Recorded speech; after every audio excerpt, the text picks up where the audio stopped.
오늘 사도행전 29번째 시간입니다. 두려워도 괜찮아요. 붙들려만 있다면. 시작. 이라는 제목으로 오늘 하나님 말씀 증거하도록 하겠습니다. 오늘 이처럼 주의 전에 함께 찾아오신 지체들에게 하나님의 은혜와 축복이 가득 넘치시기를 예수님의 이름으로 축원합니다. 우리는 지난 주일에 사도행전 17장의 말씀을 통해서 특별히 세 곳에서 사역했던 바울의 행적을 살펴보셨습니다. 먼저는 데살로니가였고, 둘째는 베레아였으며, 마지막 셋째는 아덴, 지금의 어느 지역이라고요? 지금의 아테네입니다. 각 장소에서 있었던 특징들을 좀 찝어서 우리 세 가지 기도 제목, 제목은 종교심이 아니라 부활의 믿음으로 살라는 제목이었고요. 우리 기도 제목 한번 빠르게 한번 읽어보시죠. 시작. 기도 제목만 시작. 고난 속에서도 다른 임금 예수를 담대히 선포하게 하소서. 두 번째는요, 날마다 말씀을 묵상하는 신앙이 되게 하소서. 베레아 사람들은 더 신사적이라 그랬잖아요. 그래서 뭐라 그랬습니까? 주의 말씀이 그러한가 하여, 이거 중요한 거예요. 그러한가 하여 날마다 말씀을 상고했다라고 했어요. 마지막 세 번째 아덴에서는요, 시작.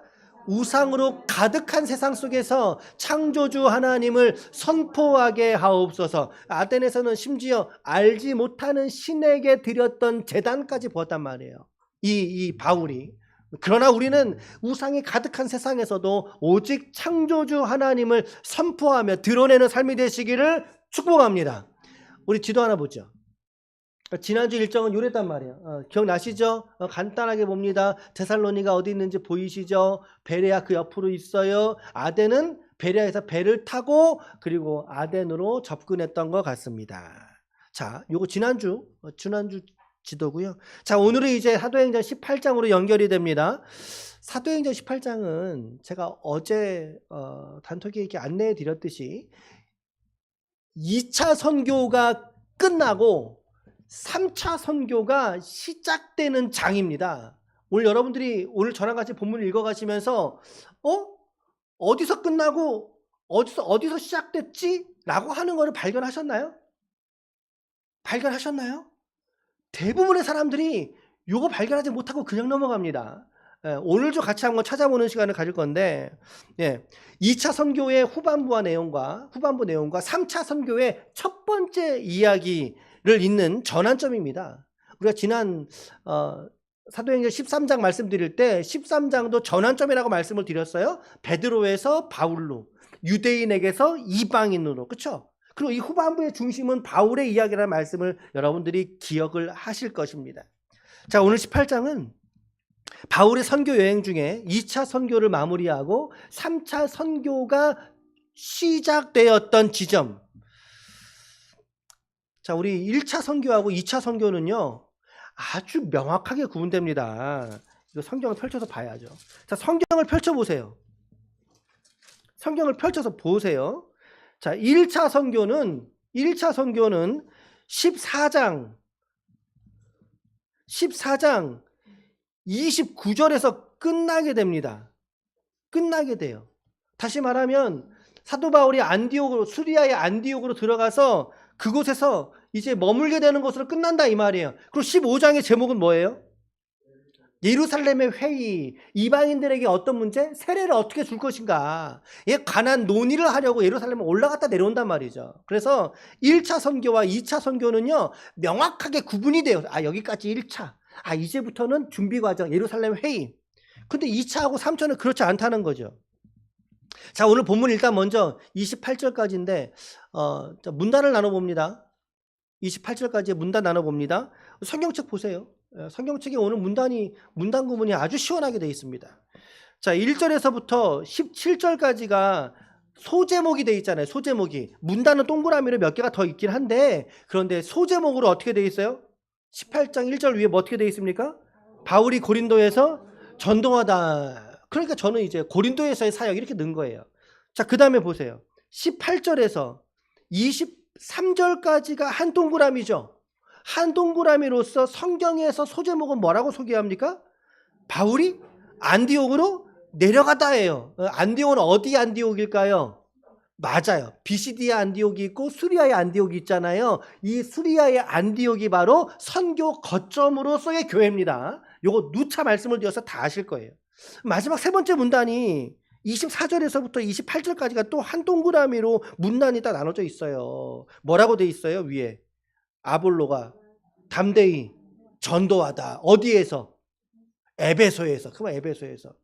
그래서 아볼로의 에베소 사역이라고 저는 문단을 나눠 본 거예요. 이렇게 우리가 이 18장도 역시 이렇게 문단으로 구분해 보면 세 문단으로 이렇게 정리가 되는구나. 그럼 오늘도 우리가 각 문단에서 우리가 각 문단의 특징을 좀 꼽아 가지고 그 중에 하나씩 좀 기도 제목으로 확장해 보도록 그렇게 하겠습니다. 자, 그러면 고린도에서의 바울의 사역을 어떻게 좀 기도 제목으로 연결시켜 볼까? 저의 제안은 이겁니다. 첫 번째 기도 제목입니다. 시작. 두려움 속에서도 말씀에 붙들리게 하옵소서입니다. 자, 고린도에서의 바울의 사역은 어땠을까요? 잠깐 좀 해설하는 시간을 먼저 갖죠. 자, 1절 말씀 봅니다. 1절 시작. 그 후에 바울이 아덴을 떠나 고린도에 이르렀다라고 되어져 있어요. 자, 아까 지도 다시 한번 볼게요.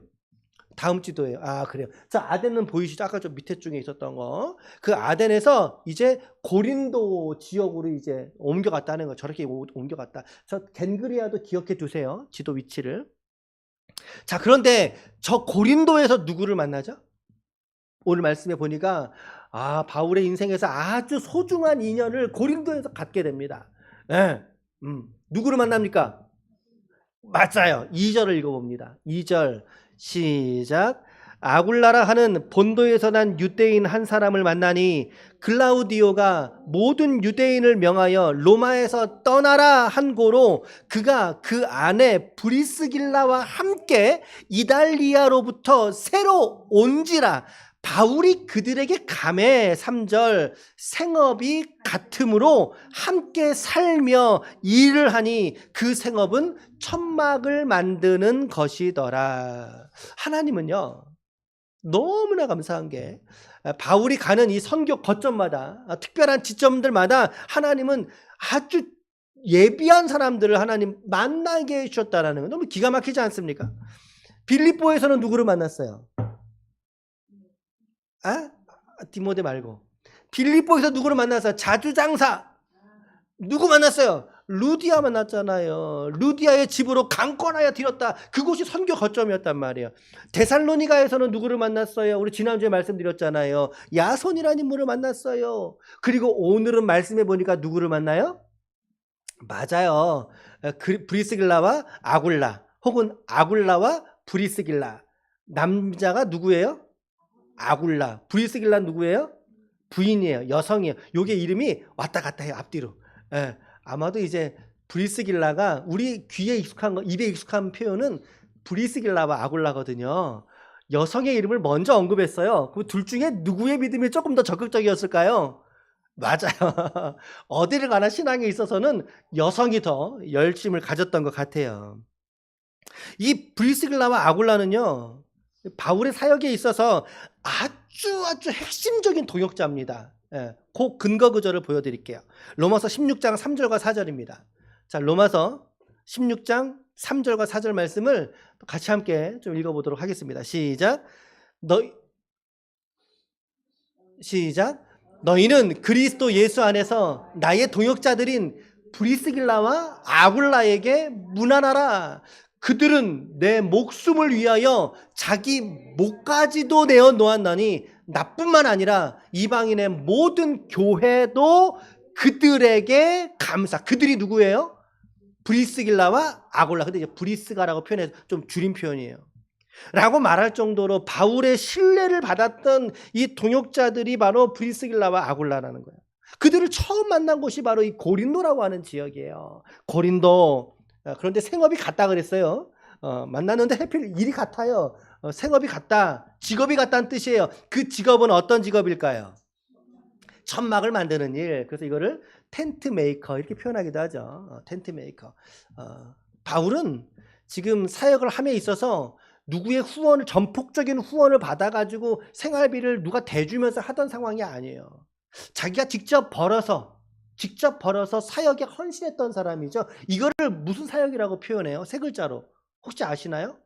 내 돈을 들여서 내가 벌으면서 일을 하는 사람을 뭐라고 표현해요? 들어보셨을 거예요. 자비량 사역이라고 들어보셨죠? 지금 바울이 한참이나 자비량 사역을 하고 있던 거예요. 근데 너무 잘 만난 거죠. 마침 만났더니 저들도 나랑 똑같은 일이 같다는 거죠. 그러면 일이 같으면 시너지가 날까요? 그거 나죠. 그래서 아마 바울에게 큰 도움이 되었던 것 같아요. 더불어 저는 좀 부러운 단어 중에 하나는 함께 살며, 요 표현이었어요. 바울과 함께 살면서 일을 같이 한다는 게 얼마나 기쁜 일이었을까. 자, 생활과 사역을 함께 나누게 됩니다. 자, 그리고 이 고린도에서 아굴라와 브리스길라 만났고, 그리고 잠시 떨어져 있던 두 사람을 만났어요. 누구를 만났죠? 오늘 말씀에 잘 보셨으면 맞아요. 실라하고 디모데. 지금 이 사람들은 어디에 떨어져 있었지요? 베레아라고 하는 지역에 떨어져 아덴으로 같이 못 내려왔단 말이에요. 그래서 아덴에서 바울이 뭐라 그럽니까? 올라가는 사람들에게 지금 올라가면 얼른 그 사람 내려오라고 얘기해라. 우리 지난주에 보셨던 말 아덴으로 오라고 하시오. 그런데 그들이 내려오기 전에 바울이 먼저 고린도로 가버렸으니 즉 그 사람들이 고린도까지 바울을 쫓아서 왔단 말이에요. 그래서 고린도에 와서야 비로소 베레아 지역에 있었던 실라와 디모데가 바울에게 합류하게 되는 겁니다. 그 상황을 성경은 이렇게 말하죠. 5절이에요. 시작. 실라와 디모데가 마게도냐부터 내려오매 바울이 하나님의 말씀에 붙잡혀 유대인들에게 예수는 그리스도라 밝히 증언하니입니다. 여러분 5절 말씀 잘 관찰해 보세요. 제가 주목했던 지점은 뭐냐면 바울이 물론 이전에도 4절 말씀에 보면 안식일마다 가르쳤다라고 나와요. 회당에서 가르쳤대요. 그런데 오늘 이 5절을 잘 보면 실라와 디모데가 마게도냐로부터 내려오매, 즉 자기에게 도달을 하니까 그 이후에 바울이 어떻게 됐대요? 하나님 말씀에 붙잡혔다라고 순서적으로 보면 그렇게 언급을 해주고 있어요. 왜 이랬을까요? 바울이. 왜 바울이 실라와 디모데를 만났을 때 바울이 하나님의 말씀에 사로잡혔을까요? 저는 그 질문이 들었던 거죠. 이게 무슨 일이지? 무슨 일이 이들에게 있었던 걸까? 그러면 앞에는 사로잡히지 않았다는 뜻인가? 바울이? 그건 아닐진데. 물론 그렇죠. 그건 아닐진데. 그래서 여기서 붙잡혔다는 이 의미는 뭘까? 물론 이 붙잡혔다, 이 말씀의 의미는요, 지배당했다는 뜻입니다. 하나님 말씀에 지배당했다는 거예요. 그런데 왜 이 시점이냐는 거죠. 실라와 디모데가 바울에게 왔을 때 바울은 말씀에 붙잡히게 지배당하게 되었느냐. 자, 아까도 잠깐 말씀드렸지만 바울의 지금 사역은 누가 전폭적으로 후원해 준 사역이 아니에요. 후원해 준 사역이 아니에요. 무슨 사역이라고요? 자기가 텐트로 돈을 벌며 사역, 자비량 사역. 자, 그러면 여러분, 누가 후원하지 않은 상태에서 사역을 하다 보면 뭐가 좀 불편할까요? 사역을 하기 위해서 필요한 재정들, 어쨌든 먹고 살아야 되잖아요. 이 바울도. 그러니까 누가 후원하지 않은 상태이기 때문에 자기도 이 일을 하면서 뭔가 사역에 대한 집중이 어떻게 좀 흩어질 수 있는 상황이지 않습니까? 자비랑 사역을 한참 하던 중이란 말이죠. 근데 여기에 변화가 일어난 거예요. 자, 원인을 한번 추측해 보면 첫 번째는 뭐냐면 이거 없어요. 첫 번째는 경제적인 지원이 도착했을 것이다 라고 하는 추정이에요.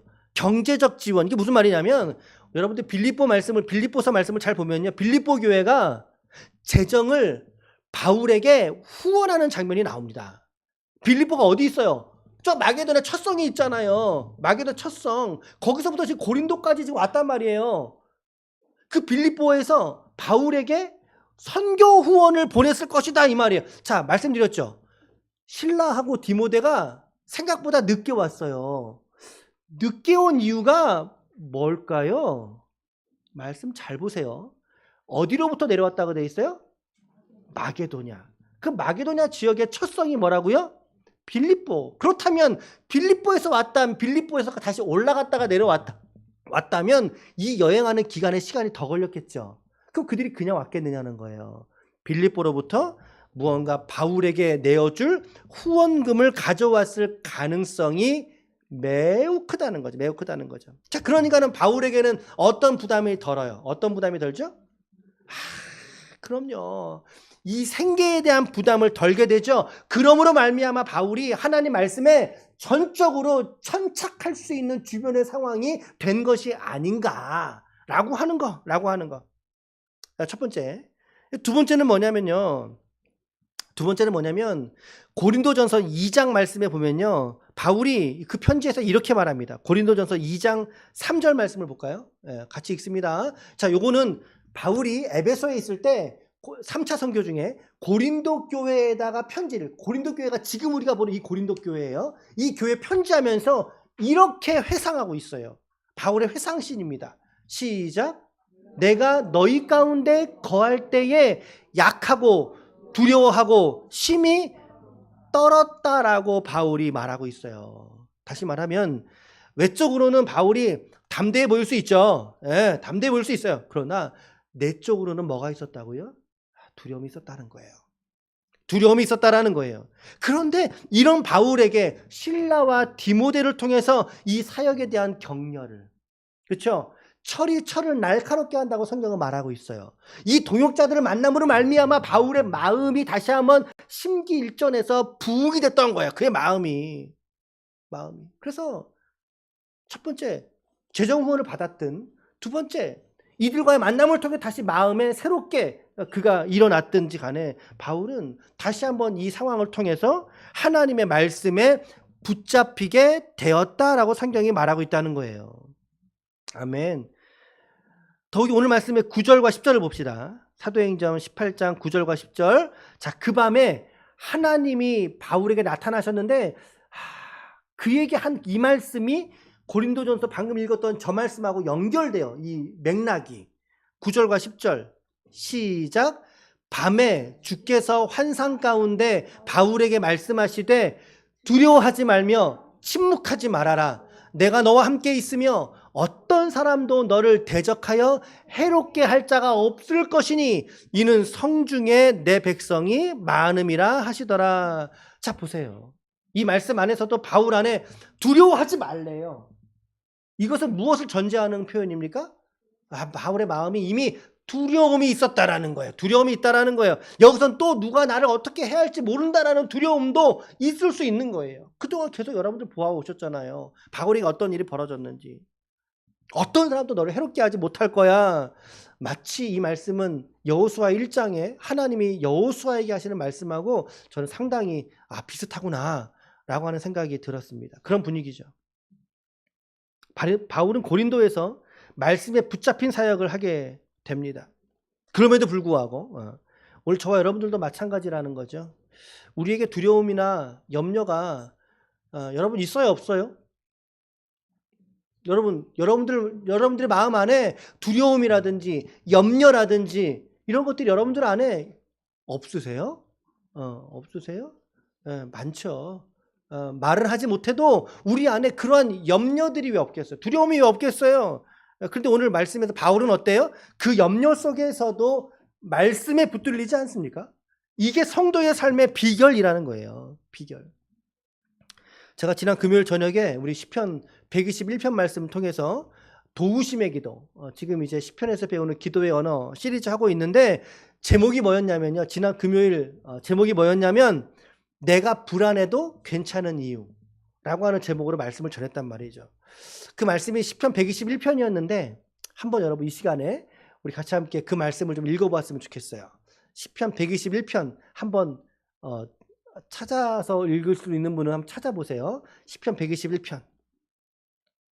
자, 우리 표제를 빼고 읽어도 괜찮으니까 우리 1절로 8절까지의 말씀인데요. 한번 오늘 하나님이 나에게 어떤 음성을 주실까? 어떤 말씀을 주실까?라고 할 때에 이 말씀이구나 라고 우리가 좀 받을 수 있기를 좀 축복합니다. 우리 같이 함께 8절까지의 말씀을 천천히 한번 읽어보도록 하시겠습니다. 시작.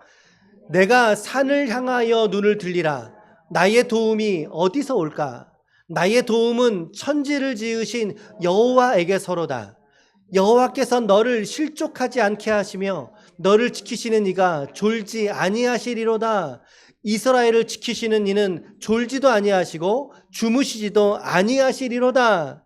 여호와는 너를 지키시는 이시라.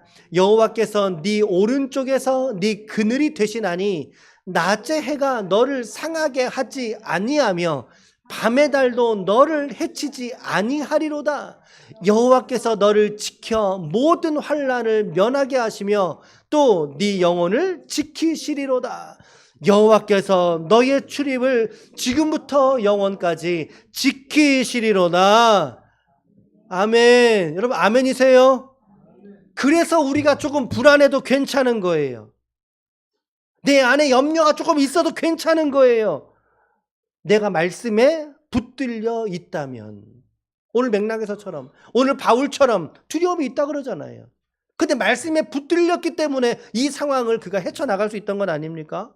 바울도 자신이 약하고 두려워하고 힘이 떨었다라고 말하고 있습니다.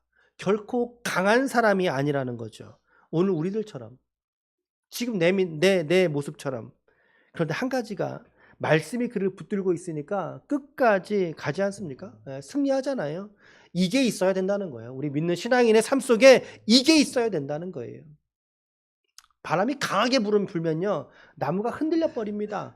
바람 부는데 흔들리지 않은 나무가 어디 있어요? 근데 그 나무는 흔들릴지라도 그 나무가 뿌리째 뽑히지 않은 이유는 뭘까요?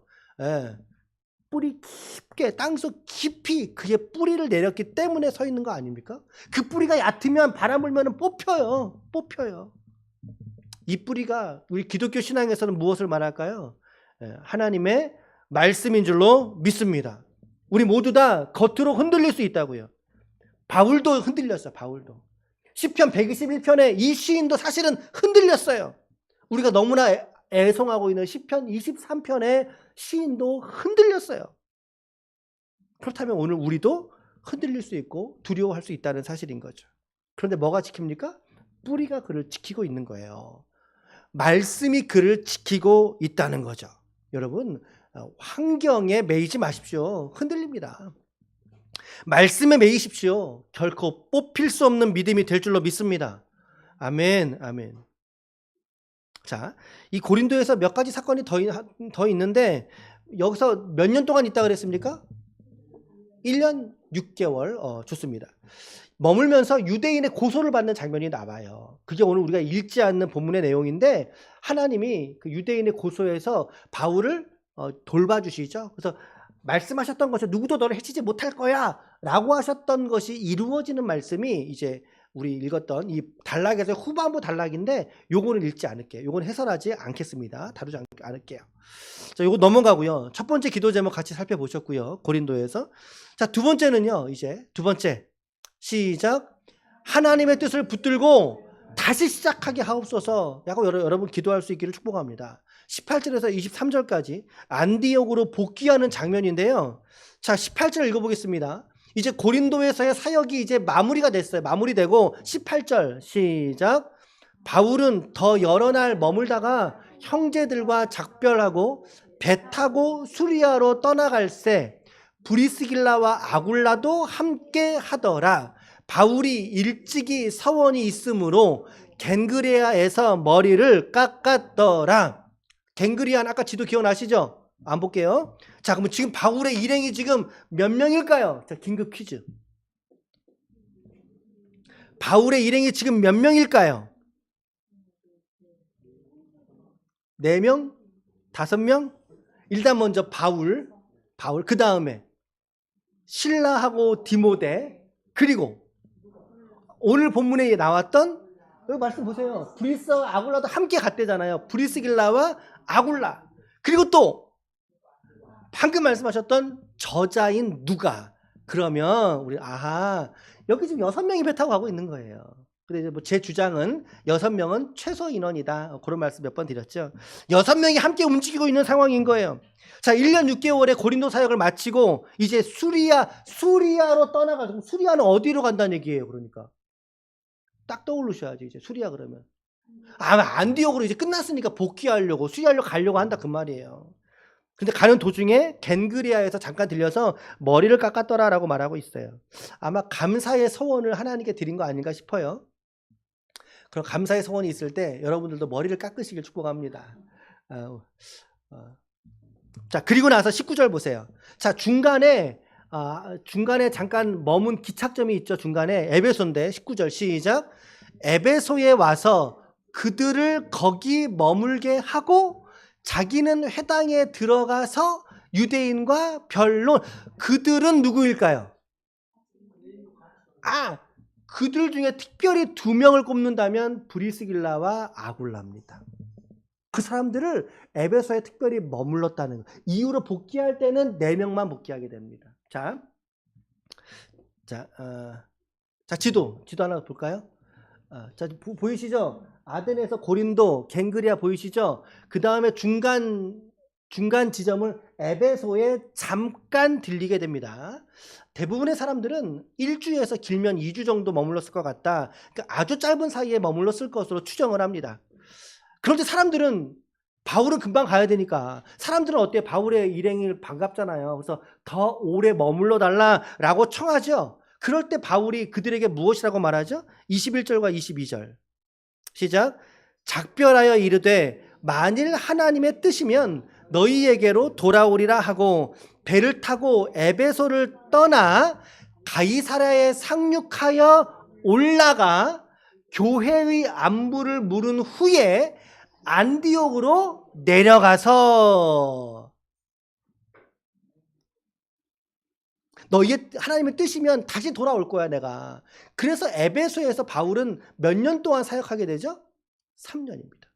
가장 오래 그가 머물면서 목회했던 곳이 에베소 교회입니다. 자, 여러분 다시 어디로 갔어요? 다시 어디로 갔어요? 다시 어디로 갔어요? 안디옥이 어디라 그랬어요 아까? 출발점으로 다시 돌아갔어요. 그러니까 2차 선교 여행이 끝났다고 봐도 돼요? 오케이, 끝난 거예요. 22절 옆에다 여러분들 좀 적어 놓으세요. 2차 선교 여행 끝 적어 놓으세요 한번. 22절 옆에다가. 자, 그럼 이제 지도 하나 더 볼게요. 지도를 보면 자, 지금 왼쪽 위에가 에베소예요. 에베소 지역에서 배 타고 이동해야 되니까 배 타고 어디로 왔냐면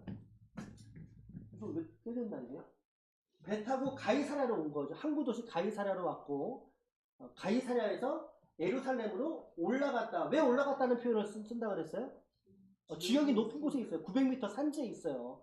올라가고 나서 예루살렘 교회의 형편을 물은 뒤에 어떻게 했다고요? 다시 안디옥으로 돌아갔다는 거예요.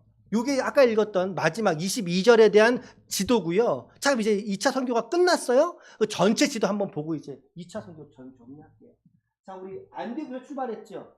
안디옥에서 출발하고 루스드라 이 지역에서 디모데를 함께 만난 지역이 여기입니다. 바울의 1차 선교 여행 때 디모데가 회심한 것으로 보이는 지역이 이 지역이에요. 그렇죠? 여기서 바울은 이 비두니아와 본도 쪽으로 가길 원했지만 하나님 이걸 막으시고 어디로 가시죠? 드로아에서 여기가 이게 빌립보거든요. 여기가 가려졌는데 빌립보가 마게도냐의 첫 성, 마게도냐 사람들이 오라고 손짓하는 환상을 보잖아요. 드로아에서 이리 가지 아니하고 바다를 건너 빌립보 지역으로 도달하게 되죠. 빌립보에서 데살로니가, 베레아, 그리고 아덴. 요거 지난주 거 우리가 보신 거. 요거는 전전주에 본 거고, 여기는 지난주에 본 거고, 오늘은 고린도에서 에베소서 그리고 여기까지 쭉 본 거예요. 여기 이제 오늘 여러분들이 보신 지도의 흐름이 되겠습니다. 자, 이렇게 해서 우리가 2차 선교 여행의 전체 맥락을 한번 잠깐 살펴보셨어요. 자, 2차 선교 끝났어요? 끝났어요? 그런데 23절 보세요. 이제 그러면 2차 선교 끝났어요? 23절 보세요. 시작. 아니 23절 미안합니다. 맞잖아. 23절 시작. 얼마 있다가 떠나 갈라디아와 부르기아 땅으로 차례로 다니며 모든 제자를 굳건하게 하니라. 좀 전에 봤던 지도 다시 한번 보여주실래요? 네. 자, 보세요. 어디로 갔다 그랬어요? 말씀해 보니까 갈라디아와 부르기아. 갈라디아가 어디예요? 요 지역이네요. 부르기아는 어디예요? 요 지역이네요. 그러니까 다시 말하면 안디옥에서 바울이 다시 1차 선교 때는 반복돼 돌아온 지점이고 2차 선교 때 출발했던 그 지점으로 다시 가서 이쪽에 있는 교회들을 돌아봤다는 얘기예요. 그 의미예요. 자, 그러니까 다시 출발했네요. 그럼 이게 뭐예요, 그러면? 맞아요. 이게 3차 선교가 시작된 지점이에요. 여러분 적어 놓으세요. 23절 앞에다가 적어 놓으세요. 3차 선교 여행의 시발점. 이렇게 적어 놓으십시오. 바울이 갈라디아와 부르기아 지방으로 다녀서 교회들을 굳건하게 세우게 됩니다. 3차 선교 여행을 시작을 하게 됐다 이 말이에요. 자, 바울의 사역은 이처럼 시작과 끝이 있지만 그러나 하나님은 이것을 계속적으로 그에게 일어나게 하십니다. 바울이 안디옥에서 뭐 했을까요? 사역에 대한 정비를 하지 않았을까요? 그는 쉬었을 거예요, 분명. 그러나 하나님은 쉬지 않으시죠. 오늘 아까 우리가 보셨던 시편 121편처럼 하나님은 졸지도 아니하시고 주무시지도 아니하십니다. 그러나 우리 사람은 어때요? 쉼이 있어야 돼요. 회복이 있어야 돼요. 그리고 다시 시작할 줄 알아야 된다는 거예요. 바울이 그랬어요. 하나님의 뜻이면 내가 다시 올게. 다시 새롭게 사역에 헌신할 줄 알아야 한다는 것이죠. 지금 우리 너무나 감사하게도 우리 강정 사역이 잘 한 텀이 끝났습니다. 2025, 26 시즌이 끝났습니다. 끝나는 마지막 날 어떤 집사님 그래요. 시원섭섭하다고. 그 표현이 어떤 의미인지 아시죠? 시원섭섭하다고 말씀하세요. 얼마나 고됐는지 몰라요. 우리 고생 꽤 많이 애쓰셨어요. 근데 막상 또 이제 끝나니까 이제 아쉽기도 해요. 매주 토요일마다 우리 시끌벅적했는데 어제 지난주 이렇게 조용해서 지금은 쉼의 시간이라고 생각을 합니다. 여러분 쉴 때 쉬세요. 쉴 때 잘 쉬셔요.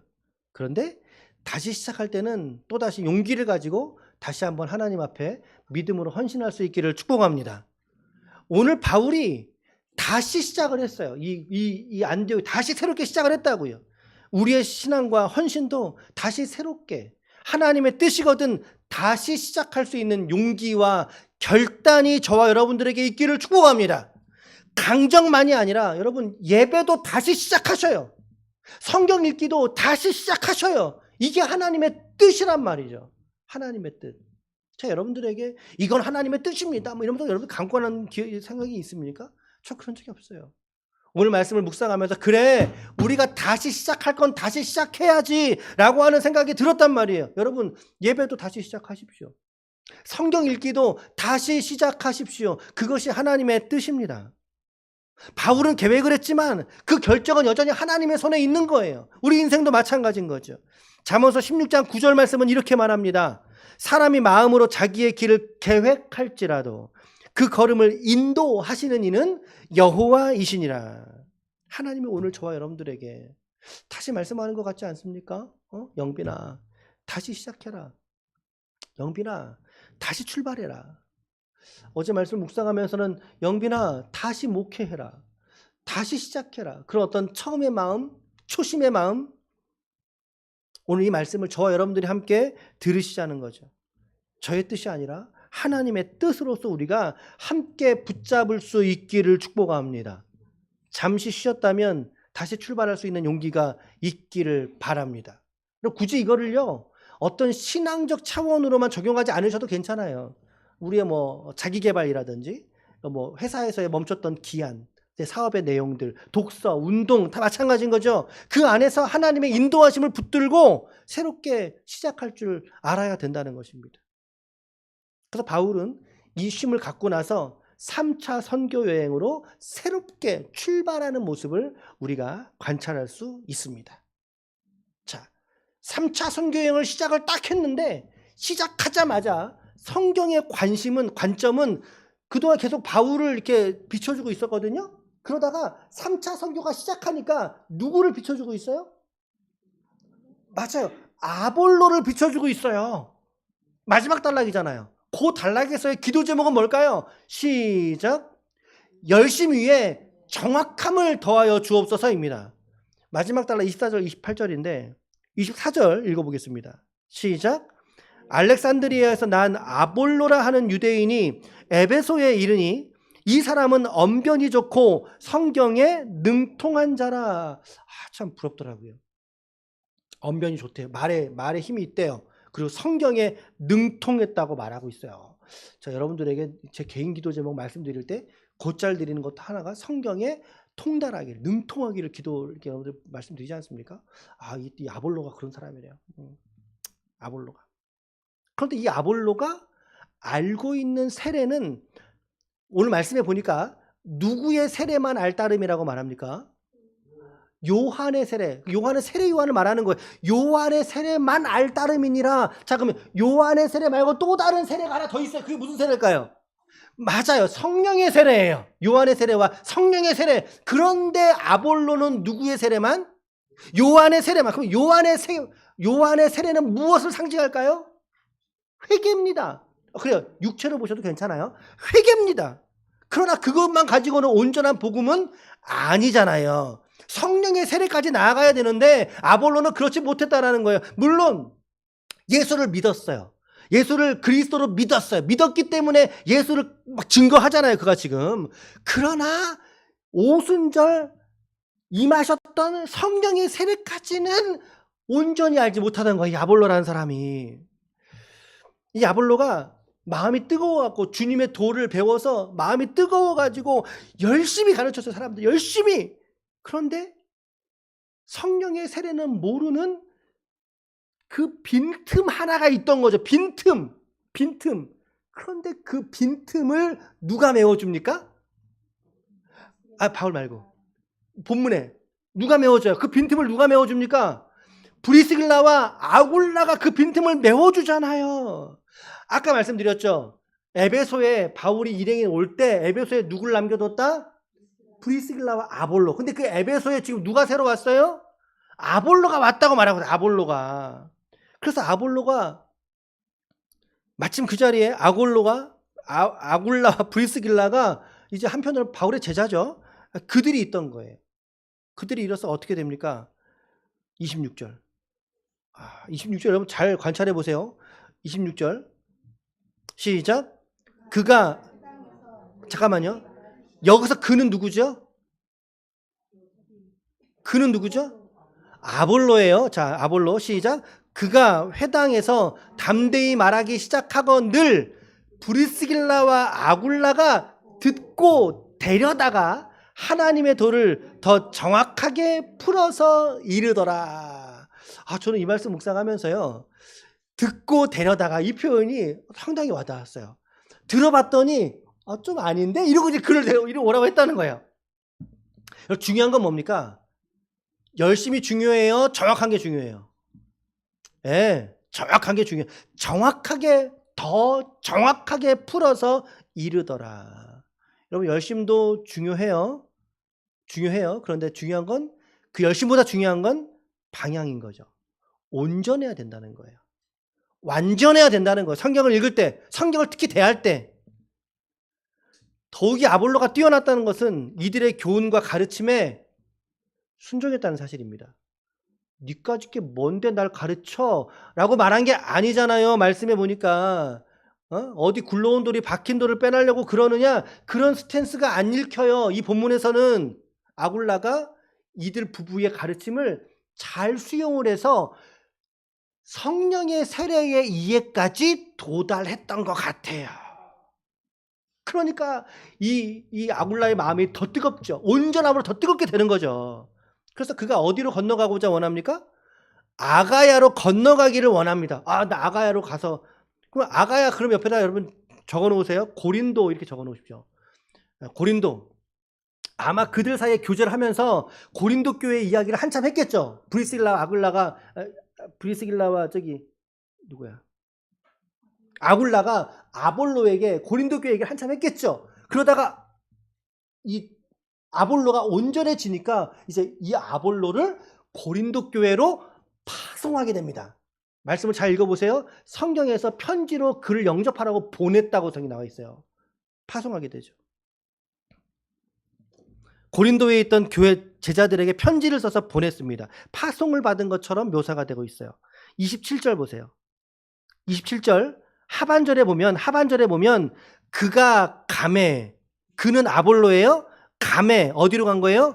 아가야 어디요? 고린도 교회로 간 거예요. 가서 은혜로 말미암아 믿는 자들에게 많은 유익을 끼쳤다라고 말하고 있어요. 그리고 28절에 있습니다. 마지막 절이죠. 마지막 절 시작. 이는 성경으로서 예수는 그리스도라고 증언하여 공중 앞에서 힘있게 유대인의 말을 이김이러라. 아멘. 아멘. 그래서 바울은요 3차 선교 여행 중에 에베소에 머물게 되는데 에베소에서 고린도 교회에 편지를 하게 됩니다. 그 편지 중에 이렇게 말합니다. 이렇게 고린도전서 3장 6절인데요. 시작. 나는 심었고 아볼로는 물을 주었으되 오직 하나님께서 자라게 하셨다라고. 나는 심었다. 무슨 말이에요? 나는 개척했다. 개척해 너희에게 신앙의 기초교리를 가르쳐줬다. 자, 그런데 방금 오늘 말씀의 문맥에서 아볼로가 다시 고린도 교회로 갔잖아요. 지금 아볼로가 고린도 교회에 있는 거예요. 그런데 아볼로는 너에게 뭘 했다? 물을 주지 않았느냐? 나와 그와의 사역의 연합을 통해서 너희가 성장하게 된 것이다 라고 말한 거예요.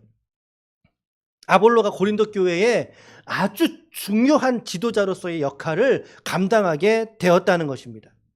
우린 여기서 신앙에 있어서의 연합과 동역이 얼마나 중요한가 라고 하는 메시지도 뽑을 수 있어요. 우리가.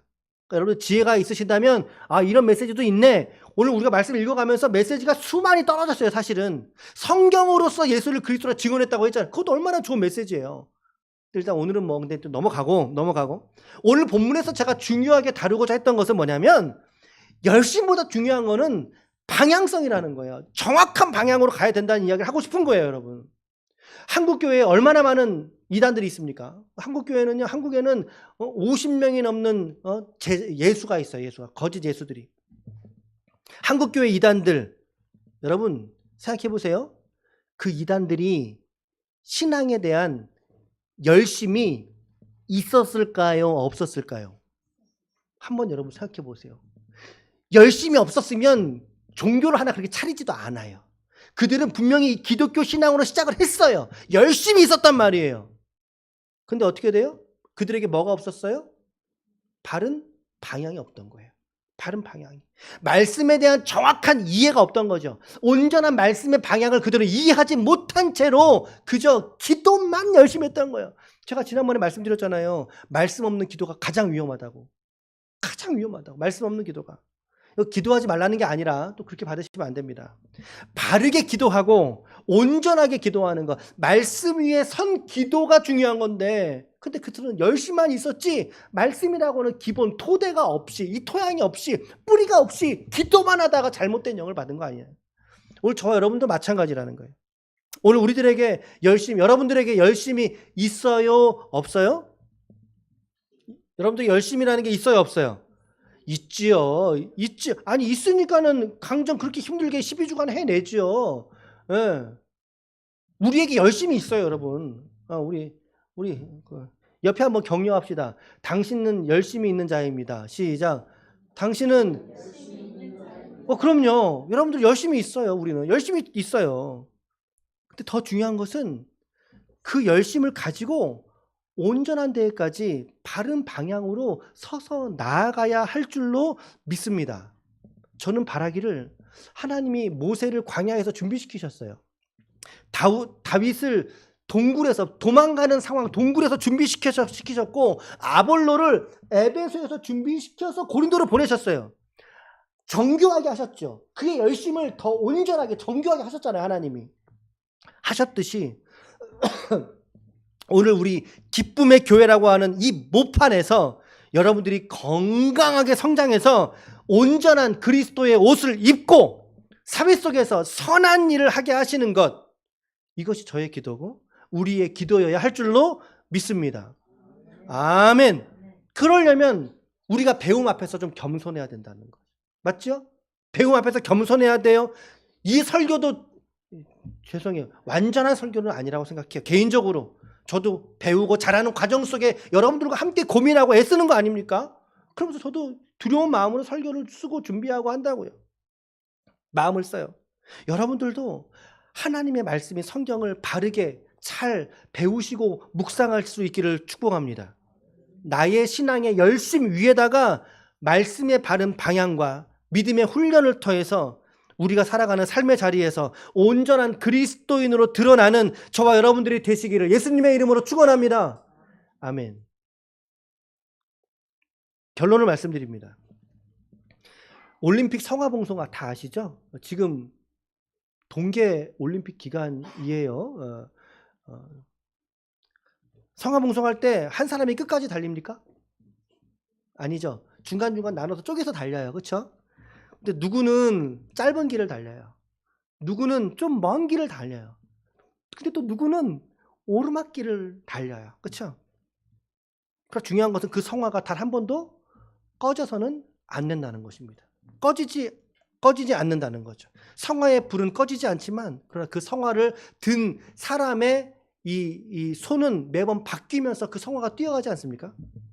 오늘 고린도 교회에는 바울이 복음을 붙들었다면 에베소에서는 아굴라와 브리스길라가 동역을 해냈고, 그리고 아가야 고린도에서는 아까 말씀 보셨죠? 아볼로가 물을 주는 교회의 지도자로 사역을, 하나님의 복음을 이어받아서 사역한 건 아닙니까?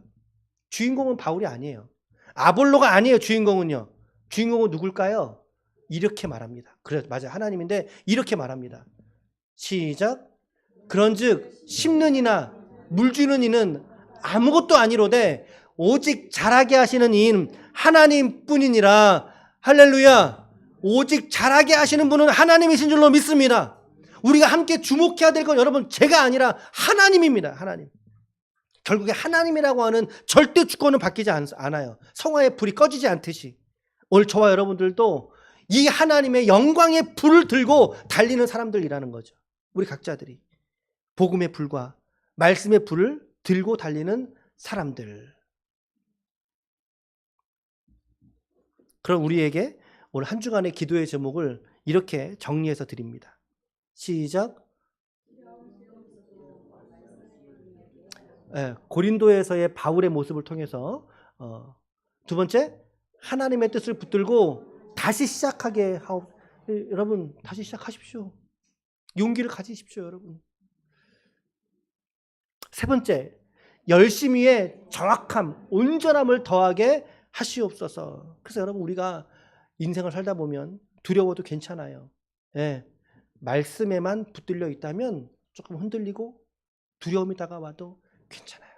아무쪼록 이번 한 주간도 주신 이 말씀 붙드시고 기도하심으로 말미암아 우리 여러분들의 삶의 자리를 하나님의 영광으로 비춰내는 거룩한 주의 종들이 다 되시기를 예수님의 이름으로 간절히 축원합니다. 아멘. 간절히 축원합니다. 우리 시간에